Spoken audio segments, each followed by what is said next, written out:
Hoy en Cars a la Carta y también para Graining.es, nuestro chef del día es el ingeniero Sergio Ringland y vamos a hablar un poco de la Fórmula Uno y de la Fórmula Uno histórica y después si tenemos algún postrecito por ahí nos tiramos a la parte eléctrica, pero vamos a hablar un poco de la Fórmula Uno histórica. También está con nosotros justamente Estefanía Ferreira.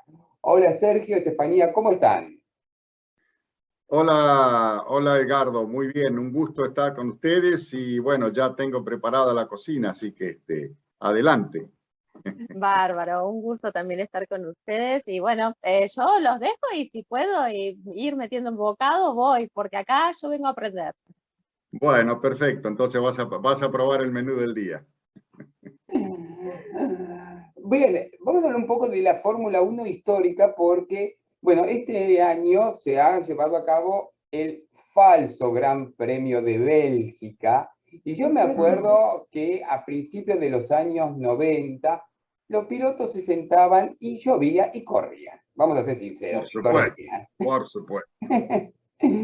Y bueno, Sergio ha tenido equipos en la Fórmula Uno, ha hecho autos como el Metal, del cual tiene grandes experiencias, e inclusive estuvo rodando este año en Bélgica. ¿Qué nos puedes contar de esa experiencia de volver a traer un auto a la pista de Spa-Francorchamps, que para mí es la pista de la Fórmula Uno? Sí, sí, sí, la verdad que fue una experiencia fantástica.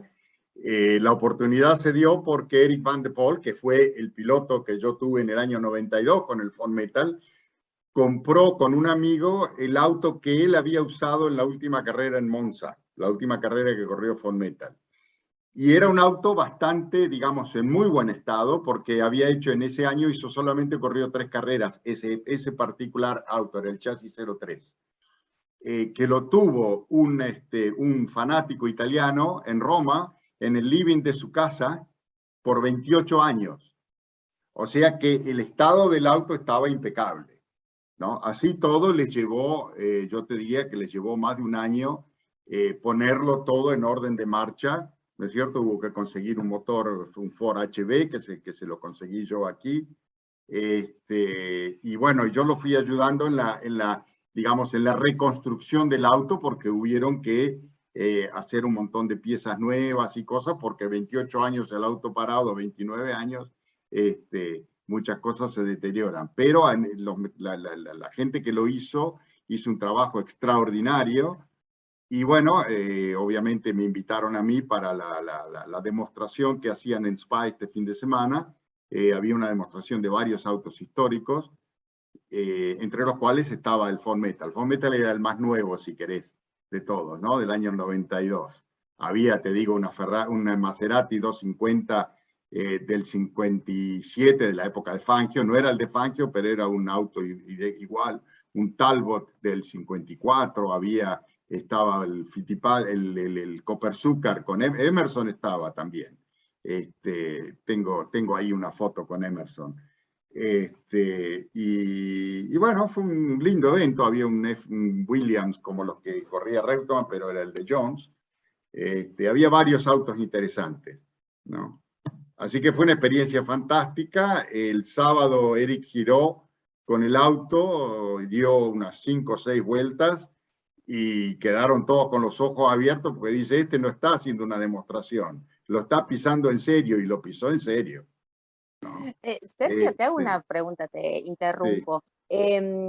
¿Cuántas personas trabajaron en la reconstrucción del auto? Vos decías que pudiste conseguir el motor y demás. Bueno, pero ¿cuántas personas tenés idea? ¿Cuántas se necesitaron para volver a ponerlo en marcha? Mira, estuve justamente el jueves a la noche, llegué y fui directamente al taller, donde lo hicieron al auto, que es un taller ahí a media hora de Spa, y los que trabajaron en el auto serían 4 o 5 personas nada más, ¿no? Dios, qué Este, increíble. bueno, es un Increíble taller porque que uno por ahí piensa, sí. se dedica a eso, y justamente en el taller de ellos tenían 3 o 4 Ford GT40, había unos Cooper de Fórmula 1, tienen varios autos que ellos trabajan ahí, Mirá vos. ¿no?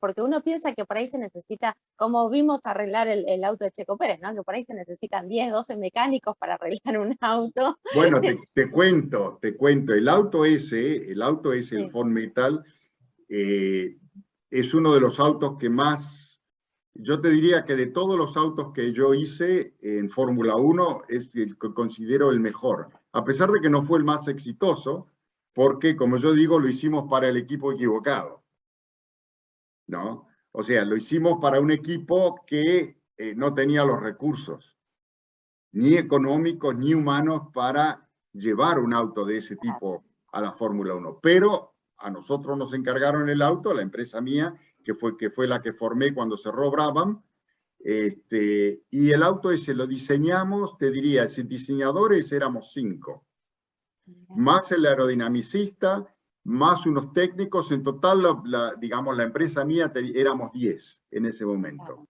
¿no? Pero dibujando el auto éramos 5, y del primer momento que empezamos a dibujarlo a que el auto probó en Fiorano, lo hicimos en 4 meses. Mira, y imagino que sin AutoCAD o ya con los primeros No, rudimentos de tecnología. ya teníamos Ya, CATIA, sí, teníamos bien. CATIA, hacíamos las dos cosas. O sea, en esa época Ah, todavía, el tablero que yo tengo aquí, ¿no? Todavía es mi tablero de aquella época. O sea que yo en esa época todavía, o sea, como los equipos de CAD eran muy caros, yo tenía 2 equipos de CAD y el resto éramos con tablero, claro, claro. ¿no? Sí, sí, sí. Entonces, por ejemplo, el monocasco se dibujó en CAD porque después fue maquinado en una máquina de 5 ejes, de donde salieron los moldes, Mira, ¿no? O sea, claro, claro, es un para tener proyecto la que, máxima precisión. claro, bueno, es la metodología que se había empezado a usar en esos años, que es lo que se usa hoy, ¿no? Pero el orgullo mío está que lo hicimos con una empresa chiquitita, con muy pocas personas y en tiempo récord. Claro. Y cuando estuvo en pista fue un auto que los pilotos, Eric y Tarquini, que me los encuentro de vez en cuando, siempre me dicen de que es uno de los mejores autos que manejaron en su vida, ¿no? O sea que Este, la satisfacción fue doble, digamos, ¿no? eso es lo que te iba a decir, porque que un piloto diga, es de los mejores autos, que imagino que debe tener que ver con la estabilidad, con la puesta a Claro, punto, con un claro, montonazo sí, de sí, sí, cosas, sí, y con la facilidad para que el piloto se adapte al manejo, es exacto. una satisfacción enorme. Sí, sí, sí, sí, sí. O sea, me alimentaba, fue una caricia al alma, como dicen, el fin de semana, ¿no? No, fue una linda satisfacción porque aparte es un proyecto que yo lo tengo muy, digamos, muy cerca porque primero fue el primer proyecto que yo hice con mi empresa, ¿no? Y con mi gente. O sea que no, lo hicimos, ya te digo, si hubiese sido Brabham el equipo, que yo siempre digo, ese auto hubiese sido el BT61, ¿no? Si hubiese hecho ese auto para el equipo Brabham, yo creo que era un auto ganador. No, estoy seguro que era un auto ganador. Porque digamos, las ventajas que tenía ese auto comparado con el BT60, con el motor Yamaha, el motor HB era un motor fantástico, ¿no? De los mejores, de los 3 mejores motores que yo usé en la Fórmula 1 en todos los años que estuve, ¿no? No, te iba justamente a preguntar, porque realmente, si hubiera seguido lo que era Brabham, que lamentablemente, bueno, la curva al final de Brabham fue tan una lástima, porque de haber visto los grandes Brabham de principios de los 80, a ver Sí. cómo termina Brabham, porque ya la última época de Brabham, no sé, era... Y bueno, yo hice los últimos, ¿qué hice? El 56, el 58, el 59, el 60. Los últimos 4 autos de Brabham fueron autos míos, ¿no? El 56, Bernie todavía era el dueño del equipo, ¿no? Y con ese auto en Spa justamente creo que salimos quintos en el 87, ¿no? Tuvimos buenas clasificaciones, el motor no era muy confiable porque el BMW ese acostado no era, digamos, el máximo, pero en México anduvimos muy bien, o sea, tuvimos buenas performances, pero a fin de ese año Bernie vendió el equipo. Y fue el año que yo me fui a Scuderia Italia, o sea, yo el 88 estaba en Scuderia Italia, y a fines del 88 Bernie me llamó de nuevo a trabajar en Brabham, y yo creí que él todavía era el dueño. Y cuando vengo y me hago cargo de mi puesto, me dice, bueno, el equipo lo acabo de vender a fulano de tal, ¿no? Y le digo yo, bueno, ok, pero ¿y vos vas a seguir mandando? No, no, me dice, yo no, me deshago. O sea que... Y a partir de ahí es cuando el equipo empieza a declinar, porque al no estar él, no estaban los recursos económicos necesarios para mantener el equipo a la altura. Incluso cuando tuvimos motores Yamaha, el equipo, el dueño del equipo era un tipo bastante, bueno, yo nunca lo conocía el dueño, para darte una idea, ¿no? Era un misterioso japonés que nunca apareció, ¿no? Ok, bueno, sí, a ver, y el sabemos equipo, que y las a fin de cabezas son año, importantes. claro, y a fin de año Yamaha se cansó de la situación y se hizo cerrar el equipo, ¿no? Es más, yo para el Fond Metal usé el túnel de viento que había sido de Brabham, que se lo quedó Yamaha, porque Yamaha se quedó con la fábrica, que era de Brabham. Y nosotros montamos la empresa mía a la vuelta de Brabham. O sea que yo usé, para el Fond Metal, usé el túnel de viento que había sido de Brabham, usé el taller de modelado para hacer el modelo de túnel de viento de Brabham, lo usé ahí. ¿Y qué más usé? Y usé uno de los talleres de Brabham porque quedaba a la vuelta para armar el primer mock-up del auto, ¿no? O sea que, y todos los empleados míos habían sido empleados de Brabham. Por eso te digo que era el BT61, básicamente. Entonces, quiere decir que el Fond Metal era el Brabham BT61 que se pasó a los Osela antes de cambiarse a ser Fond Metal, algo por el estilo, ¿no? Una cosa, porque me acuerdo Bueno, que Osela... digamos, Fond Metal había sido el equipo que compró Osela, ¿no? Y bueno, ese año él decidió dar un paso, digamos, demasiado largo para él, ¿no? Y nos encargó el auto a nosotros, compró el motor Ford HB y prometió el oro y el moro, dijo que tenía sponsor, que tenía todo esto, y bueno, cuando llegó el momento, a mitad de año, se le acabó la plata, ¿no?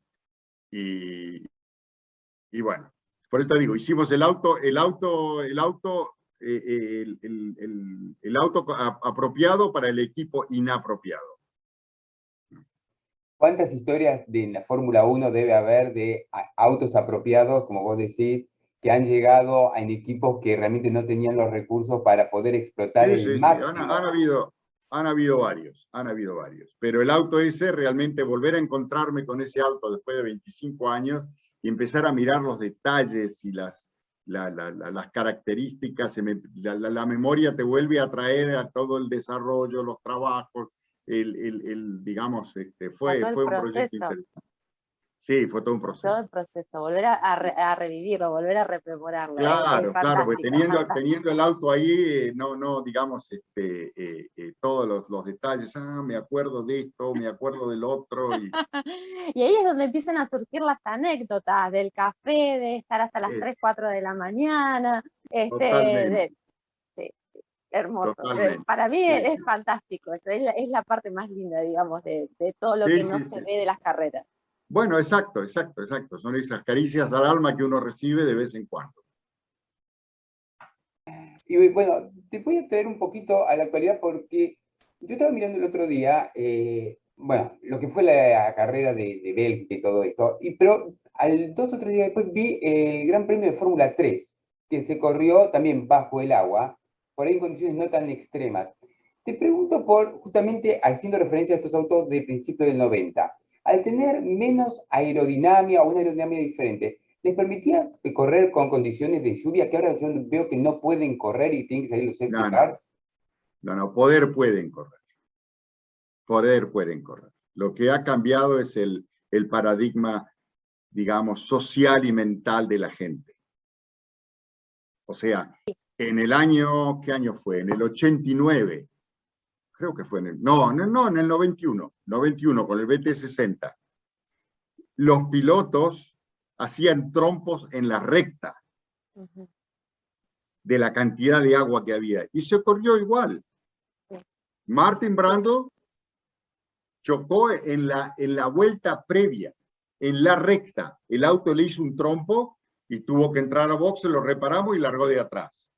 Mark Landell, el compañero de él, llegó quinto en esa carrera. Estoy hablando del Brabham del año 91, este que estábamos hablando con motor Yamaha, ¿no? O sea que el 91 fue una muy buena carrera para nosotros, con el Brabham, ¿no? Y se corrió bajo una lluvia torrencial, tanto o más como la del otro día. Te quiero hacer dos preguntas. Una, que vos hablabas de lo que es el paradigma social, que en eso yo estoy absolutamente de acuerdo, y en algún momento me explayé en las redes con respecto a que lo que en otro momento los hacía o los convertía en héroes, hoy en día es inadmisible. Hoy no se permite en la Fórmula 1 derrochar una vida. Ese es el cambio al que en todos estamos de acuerdo, me parece. Sí, pero no sé si vos viste los accidentes que hubo en los últimos años, y incluso los accidentes que hubo, el accidente de quién fue que se pegó, Norris. No, Norris, que se pegó el sábado. Ok, sí. ¿No?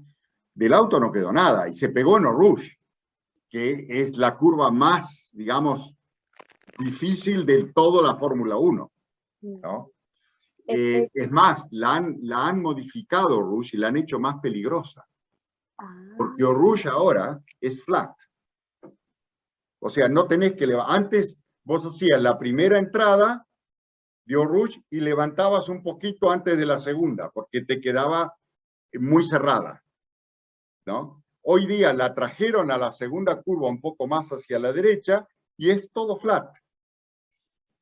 Y es flat y es ciega. Y si te vas de pista, te vas arriba. Y de abajo no ves dónde está arriba. Y fue lo que pasó con la carrera de las chicas. No sé si vieron el accidente. Sí, vi el accidente de la ¿Qué W pasó Series por ese accidente?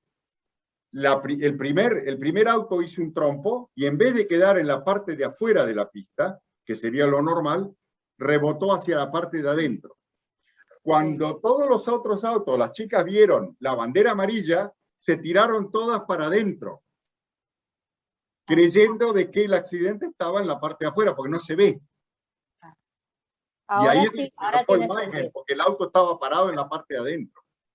O sea que cuando nosotros vemos, por ejemplo, hablo de Spa porque es lo que, digamos, va a pasar a la historia como el gran premio fallido de la Fórmula 1 del 2021, ¿no?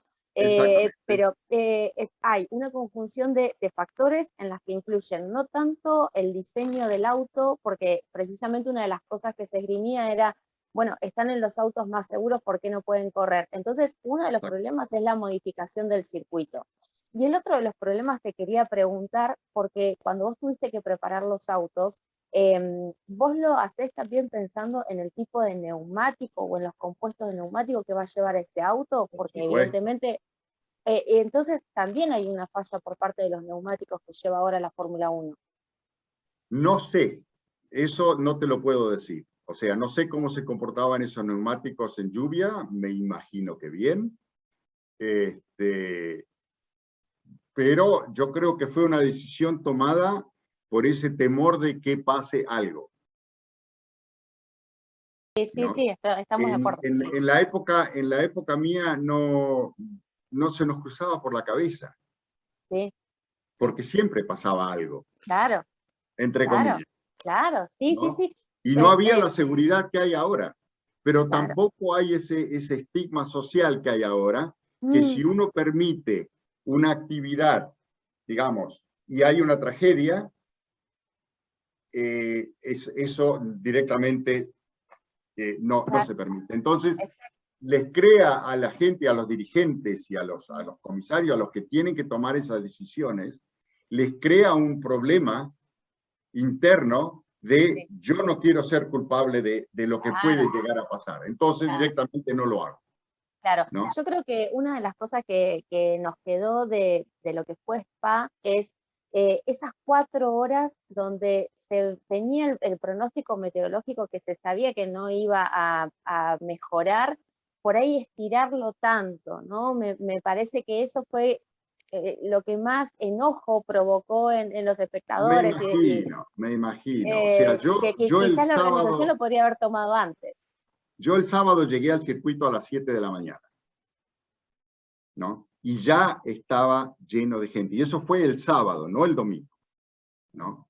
O sea, la cola para entrar al circuito, la cantidad de gente, el mismo viernes, la cantidad de gente que había entrando al circuito eran colas de cuadras, ¿no? Y yo, como dejé el auto estacionado, digamos, en la parte de afuera, tenía que pasar por donde estaba el público, o por donde estaban las entradas del público. Tenía que pasar por al lado, entonces yo veía la cantidad de gente, ¿no? Y cuando llegué ese sábado a las 7 de la mañana, estaban todas las tribunas ya casi repletas, todo el mundo con paraguas, todos ahí esperando, ¿no? O sea que no hubo respeto por el espectador.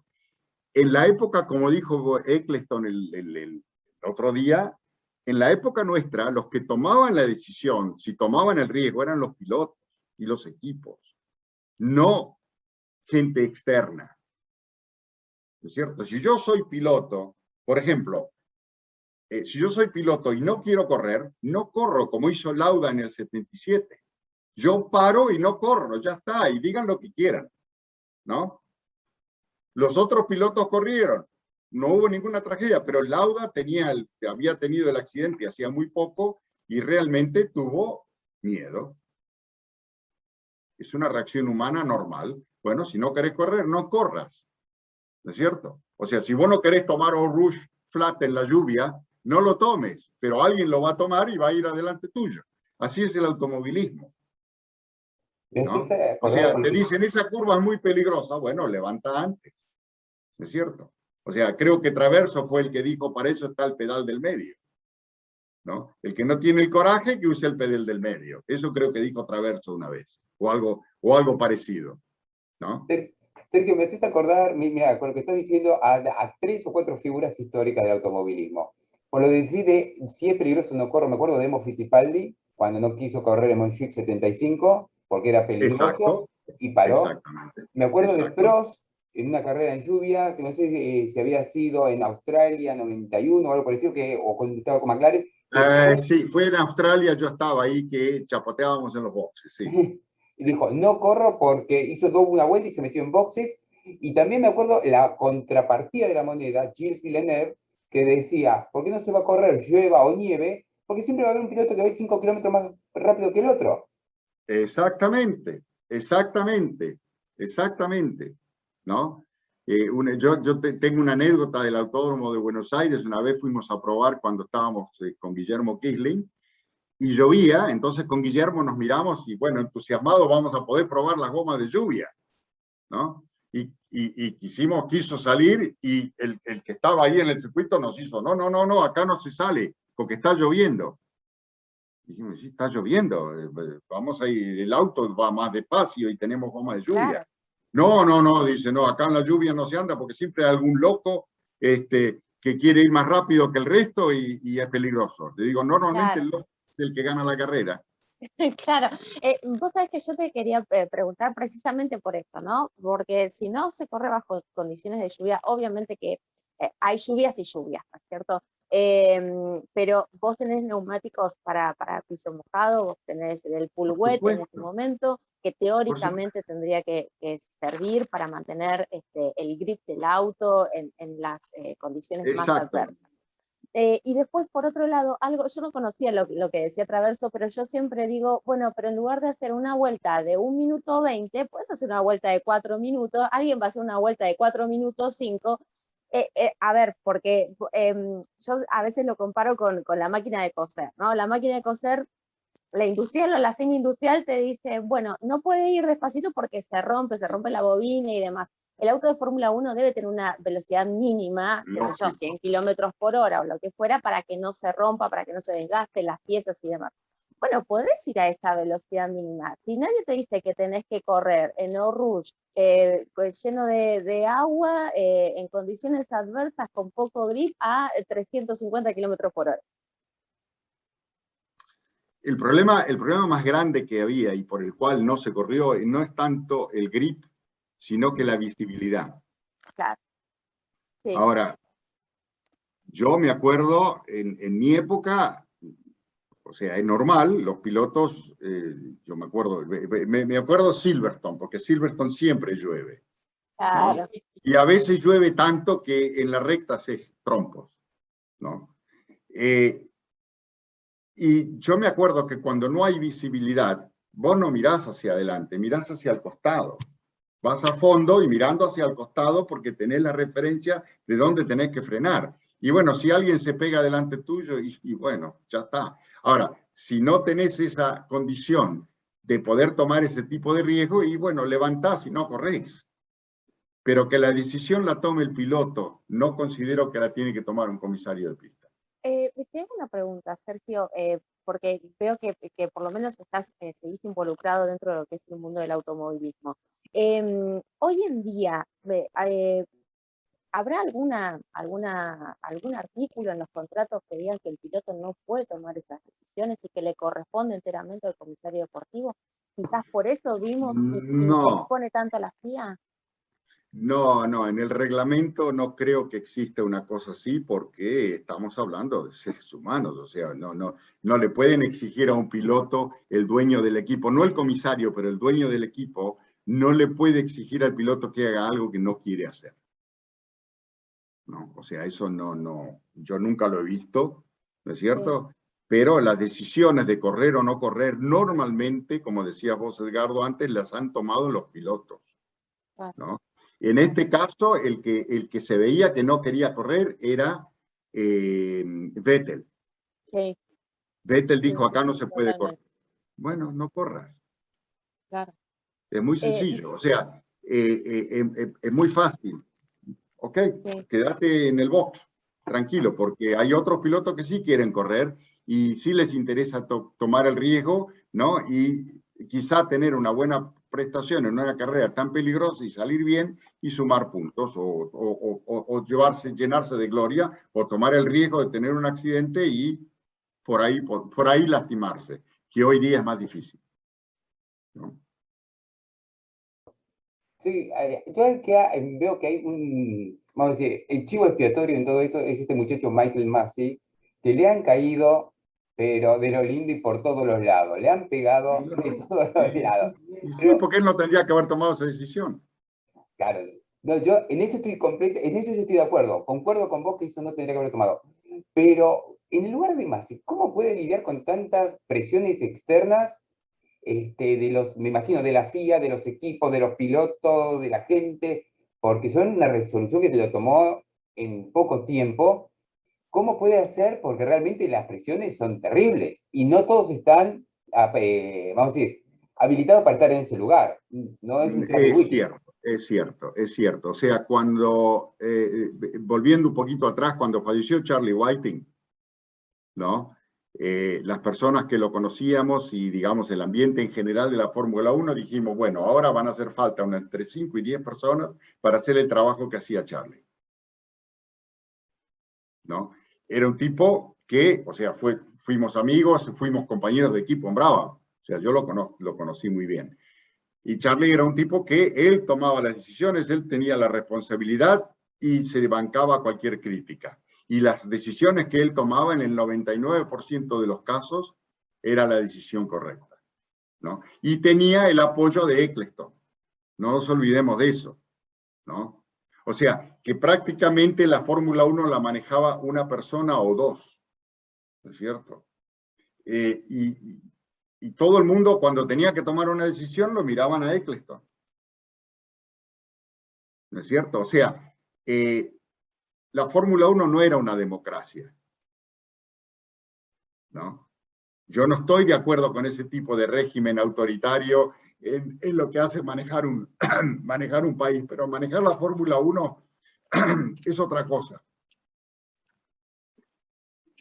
Y eso era la forma como se manejaba la Fórmula. Hoy día es un comité. Yo diría que no es una democracia. La Fórmula 1 no es una democracia.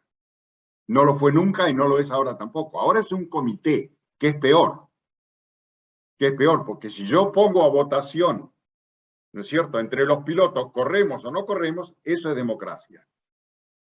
Ahora, si yo tengo un comité de gente que no tiene ni la experiencia, ni la formación, ni el conocimiento de tomar una decisión de ese tipo, ¿no es cierto? Eso es peligroso. Ya está tomando un comité, ¿no es cierto?, que toma las decisiones, ¿no?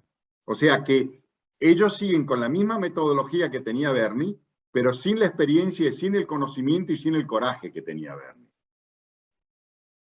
¿No es cierto? Entonces, antes era una o dos personas que tomaban, una persona que tomaba las decisiones, hoy día es un comité. Y ahí tenés las consecuencias. Yo creo que la gran diferencia entre lo que vino con la época de Bernie y esta época es que Bernie hizo esta Fórmula 1 y los que llegaron después la encontraron. Entonces, Claro, ¿no? eso yo creo que es toda la diferencia. Cuando uno hace el negocio de abajo, de cero, lo conoce, como dicen los ingleses, todos los nudos, todas las cuerdas, y Exacto. bueno, y estos muchachos que llegaron después se encontraron, compraron el negocio y bueno, ¿y ahora qué hacemos con esto? Y bueno, exacto, exacto. Y van teniendo experiencias como esta que van a seguir teniendo en los años venideros. Sí, sí, sí, sí, ¿No? porque como decíamos, ¿no? El paradigma que se instaló ahora no va a cambiar. Ya está, ya No, no, no, no, arriesgarse a no. perder una vida ya es inadmisible. Es Entonces, bueno, hay que totalmente, trabajar de es acá para totalmente ahora. inadmisible. Pero Ujú. digamos que por eso el deporte motor en general y la Fórmula 1 en particular está pasando por un momento muy crítico. Está pasando por un momento muy crítico en todo sentido, en la parte comercial y en la parte, digamos, si querés decirle, en la parte moral de un deporte, ¿no es cierto? Porque el deporte como era antes y como lo conocimos nosotros, en la sociedad que vivimos hoy, con los lineamientos sociales y de corrección, ¿no es cierto?, ética que vivimos hoy, muchas de las decisiones y muchas de las cosas que hacíamos no entran. Entonces, un deporte como el automovilismo, que está basado en riesgo, y vamos a ver cómo encuentra su lugar en este mundo nuevo, ¿no? O sea, antes a ninguno de nosotros se nos ocurría, o sea, vivimos años con unos combustibles que cuando los respirábamos, corríamos el riesgo que se nos quemen los pulmones, ¿no? O sea, con solo, no quemado el combustible que estaba ahí en los boxes esperando para ser puesto en los autos, ¿no? Después se prohibió ese combustible porque era pura química y bueno, era peligroso respirarlo, ¿no? O sea, imagínate hoy en día tener una cosa así. O sea, en los años 60, 70 tenías autos que donde se pegaban no quedaba nada, ¿no? O sea, se arrugaban como un sobre de papel, ¿no es cierto? O sea, los autos que tenemos ahora es de los últimos 30, yo diría 30, 40 años, ¿no? Diría de los últimos 30 años, que tenemos autos con la seguridad que tenemos, ¿no? Y tuvo que estar el accidente de Senna para que levantaran, que yo contaba la anécdota esa, porque si ven el Ford Metal, el cockpit llegaba hasta acá, ¿no? ¿Por qué llegaba hasta acá? Porque cuanto más bajo hacías el cockpit, más angostito podías hacer el auto. Cuanto más alto haces el cockpit, porque estás levantando el agujero, no lo podés hacer más chico el agujero, lo levantás. Entonces el auto queda más ancho.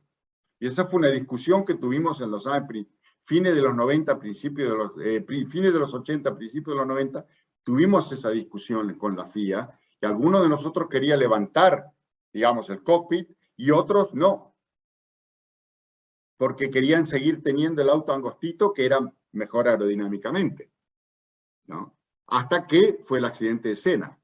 Entonces ahí no los diseñadores, sino que la gente que miraba la seguridad tomó la decisión y ahí es cuando levantaron los cockpits y los hicieron todos más seguros, ¿no? O sea que ha habido una evolución y ha habido una evolución no solamente de la seguridad de los autos, sino que la evolución que en alguna medida es de alguna manera, dicho entre comillas, lamentable, ¿no es cierto?, de que hay cosas que hoy no quedan bien, no se hace, ¿no es cierto? Eso hoy no se hace porque es un riesgo y porque ya sabemos lo que es, ¿no?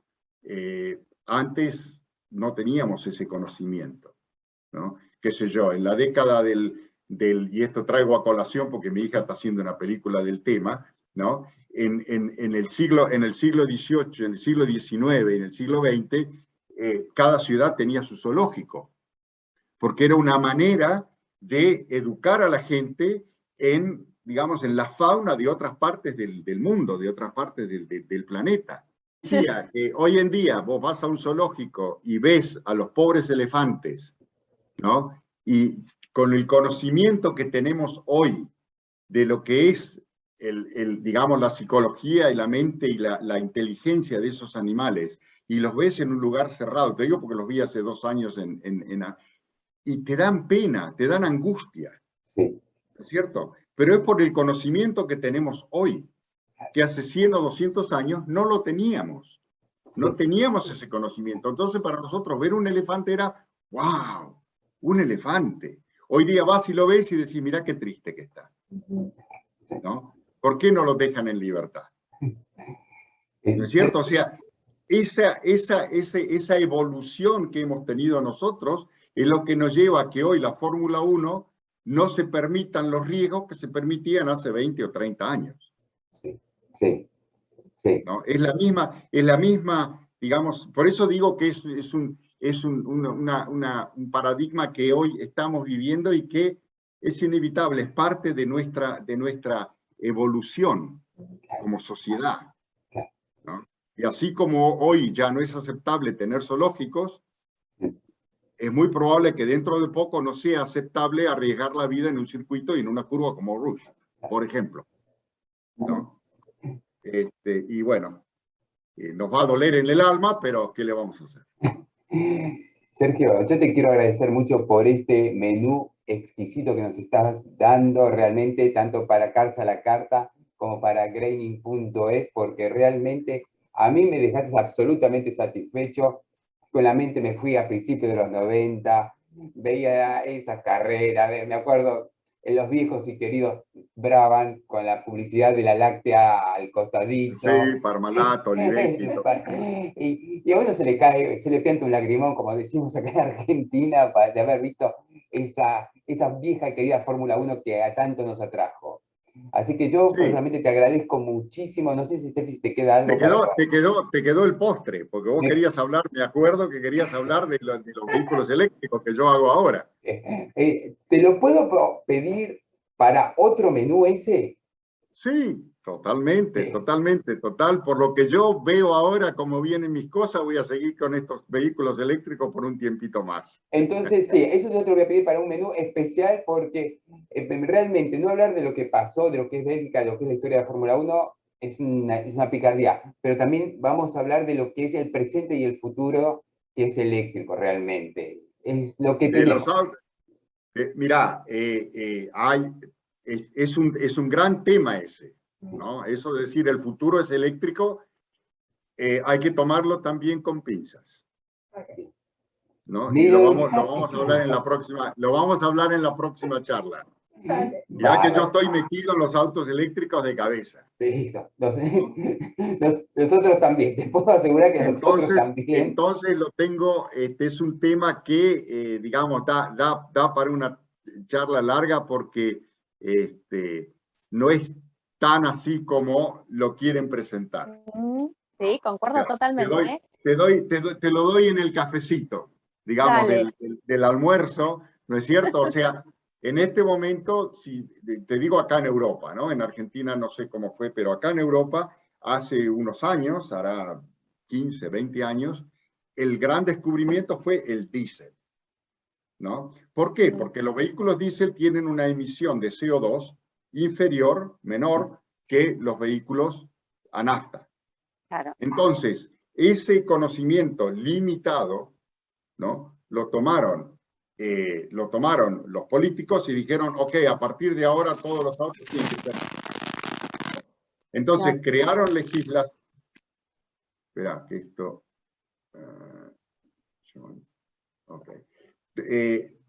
¿Me escuchás? Sí. Crearon legislaciones, ¿no es cierto?, que te incentivaban a comprar un vehículo diésel. Yo tengo un auto diésel todavía, ¿no? Que me lo hicieron comprar, ¿por qué? Porque es más económico, y yo hacía muchos kilómetros, ¿no es cierto? Yo hacía muchos kilómetros por día, por mes, por año, ¿no? Yo vivía viajando. Entonces, tener un auto diésel era la lógica, es la lógica. O sea, yo gasto, por ejemplo, para ir a Spa y volver, ¿no es cierto? A mí me costó en gasoil la mitad de lo que me hubiera costado en nafta. Claro, sí. ¿No? Sí. Tenían, digamos, ventajas impositivas, Claro. los diésel, ¿no? Hasta que apareció el Dieselgate de Volkswagen, Sí. ¿no es cierto? Y descubrieron el NOx. ¿Qué es el NOx? Es una reacción química que se produce en el aire cuando aumentas la temperatura. Ajá. Y es dañino para la respiración, que son los, digamos, los óxidos de nitrógeno. Ajá. ¿No? Sí. Que se descomponen con la temperatura. ¿Qué pasa? Un motor diésel trabaja a mucha más alta temperatura que un vehículo de nafta. Claro, sí. Entonces, la emisión de ese gas nocivo es mucho mayor en un diésel. Claro. ¿No es cierto? Bueno, ahora lo han descubierto. Antes no lo sabían, es una cuestión de conocimiento. Entonces ahora dice, el diésel es peligroso. No, ahora no, más diésel, ¿no? Yo si tengo que ir a Londres con mi auto, tengo que pagar el doble que si voy con el auto de mi señora, que es a nafta, que lo compramos a nafta justamente por eso, ¿no? Claro. Y mi próximo auto va a ser eléctrico o híbrido, porque si no, no voy a poder entrar a Londres. Claro. ¿Por qué? Pero por una cuestión de legislación. Sí. ¿No? A partir del año 30, ya lo dijo el primer ministro o no sé quién aquí, ¿no? Que a partir del año 2030, no va a poder entrar ningún vehículo a Londres que esté propulsado con un motor de combustión interna. Entonces, hoy día están armando todas las legislaciones para que vos obligatoriamente te tengas que comprar un auto eléctrico, ¿no? Ahora, si yo quiero ir a Bélgica, a Spa, con un auto eléctrico hoy, no hubiera tardado 6 horas, hubiera tardado 10. Porque tenía que parar a cargar y cada carga son media hora. Claro. Y yo con mi auto no tuve que parar en ningún lado, porque con un tanque fui y vine. Claro. Claro, claro. Vamos a hacer una cosa. Este debate que tiene que ver con la parte eléctrica de los autos y en lo que estás metido ahora, lo dejamos para una segunda charla. Pero te doy el último puntito. ¿Por qué los vehículos eléctricos? ¿Y por qué yo estoy tan metido en esto? Porque lo fundamental de los vehículos eléctricos es que hay que limpiar el aire de las ciudades. Sí. Entonces, en las ciudades, todos los vehículos de transporte público, de transporte de mercaderías y vehículos particulares tienen que ser eléctricos. Porque hay que limpiar el aire. La gente se está enfermando con el aire viciado que hay en las ciudades. Eso es fundamental. Y lo dejamos ahí. Y lo seguimos después. Bueno, Sergio, te agradecemos realmente muchísimo, exquisito como siempre, y es más, no solamente exquisito, sino que te dejaste con ganas del próximo plato, o sea, eso también. Por eso te lo di en el café eso.